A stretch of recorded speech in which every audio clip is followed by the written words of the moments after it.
굿모닝 큐티인 가족 여러분, 어제 주일부터 사무엘하 말씀 묵상이 시작되었습니다. 다윗이 이스라엘의 왕으로 세워지는 과정을 보게 되었는데요. 다윗은 사울 왕조의 몰락을 자신이 왕으로 등극할 기회라 여기지 아니하고 오히려 슬퍼하고 애통합니다. 하나님이 기름 부어 세우신 왕이기 때문이죠.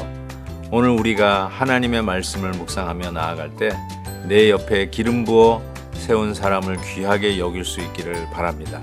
함께 묵상할 말씀은 사무엘하 1장 11절에서 16절입니다.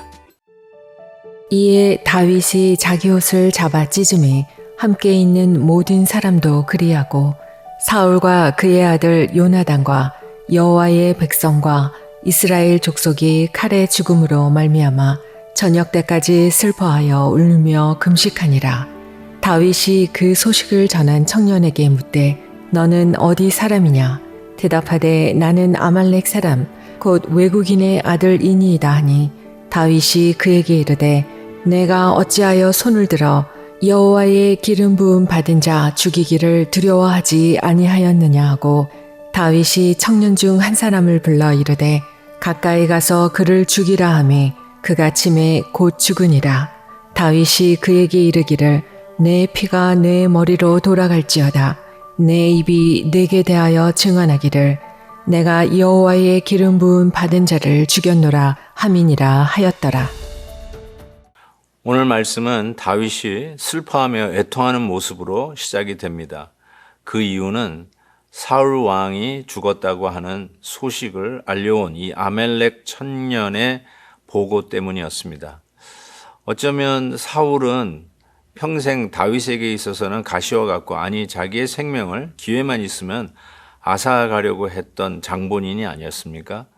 원수가 죽었으니 어쩌면 쾌재를 불러야 할 순간이라고 생각이 들고 드디어 하나님이 나를 자유케 하셨다라고 하면서 하나님의 약속대로 내가 이제 왕 위에 올라가야 할 기회라고 생각했던 바로 그 순간이었는데 오늘 말씀을 보니까 다윗이 애통하며 슬퍼하며 심지어는 금식하는 모습이 보게 됩니다. 다윗의 인격을 들여다볼 수 있는 한 장면이 아닌가 싶습니다. 원수의 슬픔과 비극을 자기의 기쁨으로 삼지 아니하고 오히려 함께 슬퍼했다는 것이죠. 참 이것이 다윗이 왜 이스라엘의 성군으로 아직까지도 칭송을 받는지 그 이유를 알 수 있는 장면이 아닌가 싶습니다. 사랑하는 우리 큐티인 가족 여러분, 혹이라도 우리가 원수로 생각하는 그 대상, 아니 원수라고까지 얘기하기보다는 제가 별로 탐탁하게 생각하지 않는 그 대상에게 일어난 어려운 일들을 우리가 고소하게 생각한다든지 아니면 하나님이 나에게 주시는 기회라고 생각하는 것이 아니라 오히려 그 슬픔을 나의 슬픔으로 여기고 아파하고 같이 울어주는 이 모습이야말로 어쩌면 하나님께서 내 안에 또 다른 하나님의 일들을 위해서 준비하고 있는 모습이라고 생각합니다. 만약에 우리의 인격이 거기에 못 미친다면 아직 하나님의 일들을 이루기 위해서 하나님이 준비시키는 과정이 끝나지 않았다라고 생각해도 과히 틀리지는 않을 것 같습니다.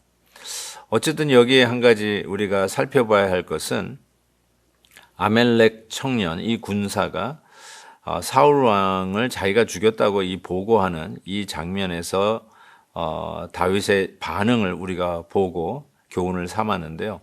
먼저 사무엘 상에 보면 실은 이 청년이 사울 왕을 죽인 건 아니죠. 오히려 아직도 이 활에 맞아 이 길보아 전투에서 자기의 아들 셋, 요나단을 포함한 셋이 전사를 하고 자기도 활에 맞아 죽어가고 있었을 때 지나가는 군사에게 자기를 아예 죽여달라고 했을 때 감히 누가 그거를 하겠습니까? 누가 감히 사울 왕의 목을 따겠습니까? 그래서 사울 왕은 사무엘상 31장이죠. 보면은 자기 칼 위에 스스로 자기가 엎드려지면서 자결을 하는 모습을 보게 됩니다.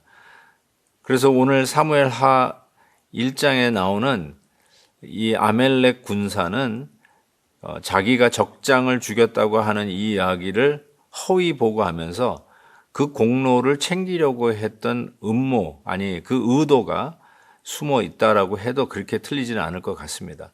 어쨌든 그것이 사실이냐 기냐를 이야기하는 것보다는 다윗 왕은 거기에서 이렇게 흥분하면서 이야기를 합니다. 뭐라고 얘기하냐면 14절이죠. 다윗이 그에게 이르되 네가 어찌하여 손을 들어 여호와의 기름 부음 받은 자 죽이기를 두려워하지 아니하였느냐. 바로 이 부분을 놓고 다윗이 흥분하게 됩니다. 다윗의 그 원수였던 사울 왕이 그를 죽이기를 여러 차례 시도하였고, 그리고 다윗 왕도 사울 왕을 죽일 수 있는 기회가 있지 않았습니까? 그럼에도 불구하고 하나님께서 기름 부은 자에게 손을 대는 것은 하나님이 기뻐하시는 일이 아님을 알고 자기가 생명의 위협에 있음에도 불구하고 그 사울 왕을 살려두는 그런 일들을 우리는 읽었습니다. 그런데 어떻게 이 아멜렉 군사는 자기가 하나님께서 기름 부은 자를 죽였다는 이 이야기를 두려움 없이 이와 같이 이야기를 하고 보고하느냐는 것이죠. 여기서 이제 여호와의 기름을 부음 받은 자, the anointed라고 이야기할 수 있는데 결국 이것은 우리 주 예수 그리스도의 메시아란 말이 기름 부음을 받은 자라는 뜻이고, 기름 부음을 받았다는 것은 하나님으로부터 사명을 받은 자라고 하는 뜻이거든요. 그런 의미에서 결국은 이 기름 부음 받은 자를 함부로 할 수 없다라고 하는 이 교훈은 예수 그리스도, 우리의 왕, 우리의 주님, 메시아를 우리가 함부로 할 수 없다는 경외심을 가져야 한다는 교훈으로도 나아가지만, 또한 우리는 하나님의 백성들 역시 예수 그리스도를 나의 주님으로 따르는 모든 백성들이 기름 부음 받은 자다, 궁극적으로 이렇게 이야기를 하면서 모든 성도들이 다 기름 부음 받은 자다, 그러니까 서로 함부로 건드리지 마라, 뭐 이렇게 적용할 수도 있겠습니다. 하지만 그렇기 때문에 뭐 목사님이든 장로님이든 다 우리도 다 기름 부음 받은 자니까 똑같습니다, 이렇게 적용하는 것은 저는 옳지 않다고 생각해요. 그렇게 적용이 될 수가 없습니다. 어쩌면 하나님께서 교회 안에 세우신 권위를 순종하고 따르는 것이야말로 하나님이 기름 부어 세운 자를 향한 순종이 하나님을 향한 순종임을 가르쳐 주는 것이죠. 하나님이 기름 부은 받은 자를 함부로 하는 것은 결국은 하나님을 향한 함부로 하는 우리들의 불순종이라고 이야기할 수 있습니다. 사랑하는 큐티인 가족 여러분, 우리가 서로 예수 그리스도의 이 놀라운 믿음의 복을 받은 자들인데, 그런 의미에서 서로 존중을 하되 교회 안에서 하나님이 기름 부어 세운 질서와 권위에 순종하고, 그것이 결국은 뭐 나의 몰지각, 몰지성주의를 향한 것이 아니라 그들을 세운 하나님에 대한 권위, 하나님에 대한 순종임을 우리가 꼭 기억할 수 있기를 바랍니다. 바로 다윗 왕은 그러한 면에서 함부로 여호와의 기름 부은 자를 죽이는 것을 두려워하지 않았던 자를 처형하는 모습으로 교훈을 삼습니다. 사랑하는 큐티인 가족 여러분, 우리의 공동체를 지키는 방법, 하나님이 세우신 기름 부음 받은 자를, 그 권위와 그 뜻과 의지를 우리가 존경하고 따라가는 것, 이것이 하나님 나라를 세우는데 얼마나 중요한 일인가 다시 한번 생각해 보게 됩니다. 하나님 아버지 감사합니다. 주님께서 주시는 은혜로 우리의 귀한 공동체에 세워주신 하나님의 기름 부음 받은 종들, 하나님 우리가 존경하며 격려하며 따르는 저희들 되게 하여 주옵소서. 예수님의 이름으로 기도하옵나이다. 아멘. 내일 또 뵙겠습니다. 오늘도 김한유 목사님의 아침 영상 메시지를 시청해 주셔서 감사합니다. 큐티인 교재는 www.qtin.org에서 구매 가능하며 자세한 사항은 큐티인 홈페이지를 참고해 주시기 바랍니다.